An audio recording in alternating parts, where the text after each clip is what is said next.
Assalamualaikum warahmatullahi wabarakatuh. Salam, Om Swastiastu, Namo Buddhaya, salam kebajikan, salam sejahtera untuk kita semua. Perkenalkan, nama saya Muhammad Ramadan Fadilah dengan NIM 22882000039. Pada kesempatan kali ini saya akan menjelaskan materi mengenai sejarah pergerakan organisasi nasional yang ada di Indonesia dengan menggunakan media pembelajaran aplikasi CapCut. Tugas ini diselesaikan untuk mengampu salah satu mata kuliah strategi pembelajaran sejarah yang diampu oleh Ibu Eko Rebawati MPD selaku dosen. Baik, langsung saja ke videonya. Masa pergerakan nasional di Indonesia sendiri terjadi di tahun 1908 sampai tahun 1945. Sebelum tahun 1908, perjuangan rakyat Indonesia pada saat itu masih bersifat kedaerahan. Maka dari itu, hal ini dijadikan kesempatan bagi para pihak kolonialisme untuk memecah belah rakyat Indonesia pada saat itu. Karena disadari rakyat Indonesia tidak memiliki semangat juang untuk melawan mereka pada saat itu. Maka dari itu, terbentuklah beberapa organisasi pergerakan nasional di Indonesia seperti Budi Utomo, Indonesia Partij, Sarekat Islam, dan lain-lain. Hal ini bukan semata-mata hanya untuk pembangunan organisasi saja, akan tetapi di satu sisi, hal ini ditujukan untuk membangkitkan rasa semangat juang untuk melawan belenggu dari penjajahan kolonialisme maupun imperialisme yang dilakukan oleh pihak Belanda pada saat itu. Baik, langsung saja kita bahas dari organisasi yang pertama, yaitu Budi Utomo. Budi Utomo merupakan organisasi pertama yang dicetus di Indonesia oleh Dr. Wahidin Sudirohusodo. Dr. Wahidin Sudirohusodo pada saat itu berkeliling ke Pulau Jawa untuk melakukan sosialisasi terkait pentingnya pendidikan. Selain itu, terdapat juga dana pendidikan untuk membantu para kaum terpelajar yang tidak dapat melanjutkan pendidikannya. Dana ini disebut Studi Fund atau dana pelajar. Di tahun 1907, Dr. Wahidin bertemu dengan Sutomo saat tengah berkampanye. Di tengah kampanye yang dikemanakan oleh Wahidin, ternyata sesuai dengan pemikiran Sutomo dan para pelajar Stovia lainnya. Kemudian, keduanya sepakat untuk membentuk organisasi Budi Utomo di tahun.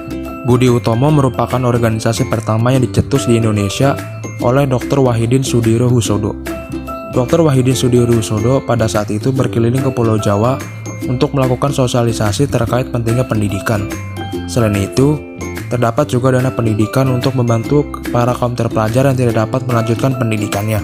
Dana ini disebut Studi Fund atau dana pelajar.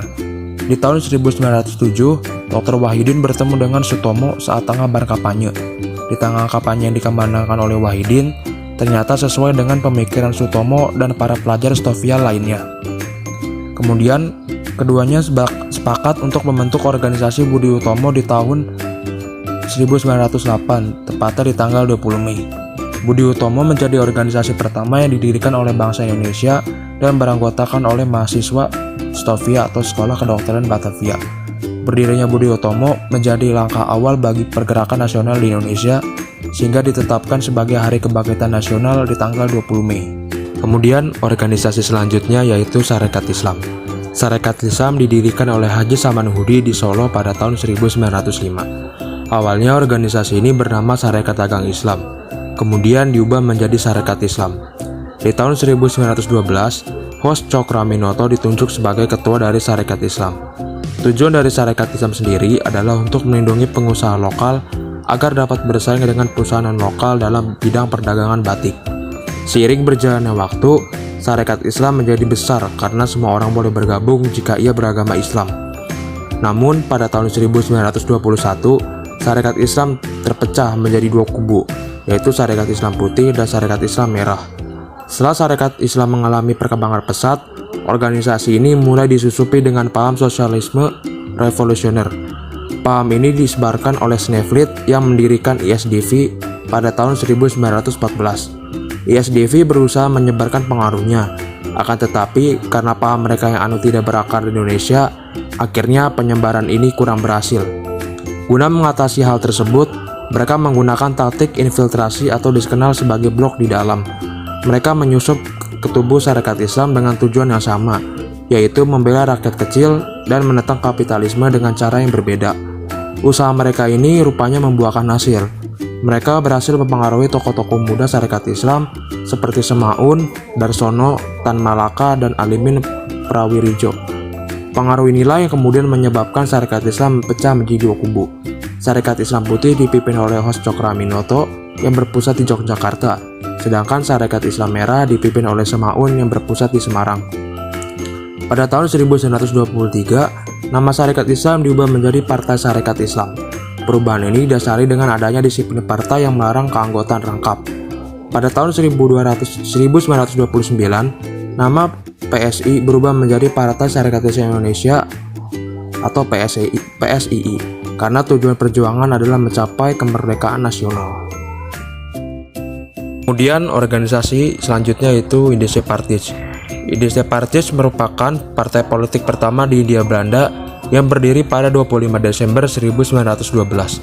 Para pendiri Indische Partij ini disebut sebagai 3 serangkai, yaitu Eva de Wasdekker, Suwardi Suryaningrat atau Ki Hajar Dewantara, dan Cipto Mangunkusumo. Dibentuknya Indische Partij ini bertujuan untuk mengembangkan rasa nasionalisme, menciptakan persatuan antara orang Indonesia dan Bumi Putra. Organisasi ini memberi kritik kepada pemerintah kolonial Belanda melalui tulisan-tulisan yang dibuat oleh para tokoh 3 serangkai tersebut. Kemudian dari berbagai kritikan-kritikan yang disampaikan kepada pihak kolonial mengakibatkan ketiga tokoh serangkai ini ditangkap karena dianggap terlalu radikal oleh pihak Belanda. Semenjak kepergian ketiga tokoh 3 serangkai, kegiatan Indische Partij mengalami penurunan. Akhirnya nama Indische Partij pun berubah menjadi Partai Insulinde. Baik, demikianlah yang dapat saya sampaikan mengenai organisasi pergerakan nasional yang ada di Indonesia. Kurang lebihnya mohon maaf. Wabillahi taufiq wal hidayah. Wassalamualaikum warahmatullahi wabarakatuh. Terima kasih.